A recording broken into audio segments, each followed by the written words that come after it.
Oke, saya akan bahas yang kemarin ya. Ternyata nggak masuk ya suaranya ya. Jadi saya akan bahas tentang ini ya. Sulitnya untuk menjadi seorang programmer ya. Yang cita-citanya ingin jadi programmer mungkin harus dipikir-pikir lagi ya.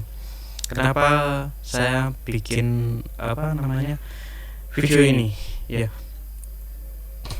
Oke. Bicara tentang programmer atau software engineer, kenapa susah sekali untuk melamar kerja sebagai programmer walaupun kau sudah bicara bahwa kau itu programmer. Oke, baik, kita bahas dulu ya perbedaan antara programmer dan software engineer. Nah, pertama, programmer dan software engineer itu adalah dua istilah yang sering tertukar. Programmer itu umumnya mengacu pada orang yang menulis kode dan dia juga yang membuat software, sedangkan software engineer itu adalah profesi yang sudah sudah dipecah ya. Jadi dia itu memiliki peran masing-masing ya, seperti ada desain sistem atau database manager, arsitektur software, dan manajemen proyek.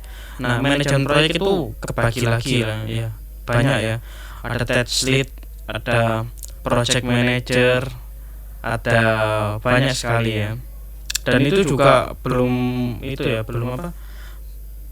memecah dari sisi front end dan back end dan lain sebagainya ya. Oke.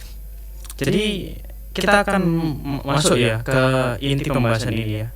Jadi kenapa ada faktor yang membuat sulit untuk mendapatkan pekerjaan sebagai programmer? Yang pertama adalah persaingan yang tinggi ya. Jumlah programmer terus meningkat, sehingga ada banyak orang yang bersaing untuk pekerjaan yang sama. Dan keterampilan yang dibutuhkan itu, dan kedua adalah keterampilan yang dibutuhkan. Keterampilan yang dibutuhkan, di sisi perusahaan itu mencari programmer dengan berbagai macam keterampilan, dan tidak semua orang memiliki semua keterampilan yang dibutuhkan tersebut. Yang ketiga adalah pengalaman. Banyak programmer yang lebih memilih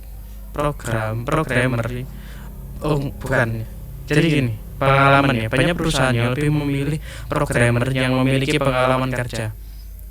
Jadi mereka itu suka mencari programmer yang sudah punya pengalaman sebelumnya. Jadi mungkin akan susah untuk fresh grad ya. Dan yang keempat adalah portofolio ya. Jadi perusahaan itu akan melirik orang yang sudah punya portofolio sebelumnya ya. Jadi pengalaman dan portofolio itu penting ya. Dan yang terakhir adalah networking atau teman ya. Jika kamu memiliki jaringan teman yang luas di industri teknologi, itu dapat sangat membantu untuk kita untuk mendapatkan sebuah pekerjaan. Nah, keenam itu ada, yaitu meskipun saya mengatakan bahwa untuk menjadi seorang programmer itu susah ya, dan tadi itu ada contohnya ya, tapi yang paling penting adalah tiga ini ya, yaitu pengalaman, portofolio, dan networking. Dan 1 dan 2 itu adalah faktor yang menentukannya kenapa susah untuk menjadi seorang programmer ya. Nah, itu yang pertama adalah persaingan yang tinggi, yang kedua adalah keterampilan yang dibutuhkan. Nah, jadi kita lanjut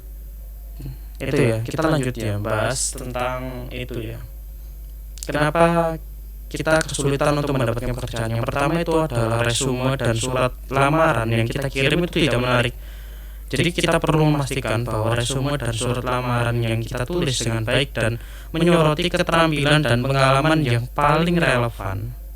Dan yang kedua adalah tidak melakukan persiapan yang cukup untuk wawancara. Nah, sebenarnya untuk pembahasan wawancara ini kelihatannya ini maksudnya itu ya pas sudah yakin ya kalau nanti akan diwawancara ya. Sebenarnya kan banyak kasus di mana sebelum wawancara aja sudah ditolak duluan. Dan kemudian itu ya, portofolio ya, kita harus punya portofolio yang menampilkan keterampilan dan pengalaman yang sudah kita miliki. Dan yang keempat adalah kita perlu memiliki jaringan yang luas di industri teknologi. Jadi ada banyak cara ya untuk mendapatkan teman ya, yaitu yang pertama adalah menghadiri acara industri. Dan itu juga susah ya kalau itu ya, kalau di apa namanya, saya mau bilang kalau negaranya Indonesia ya, bukan. Jadi gini, kalau di Indonesia itu kan banyak sih sebenarnya.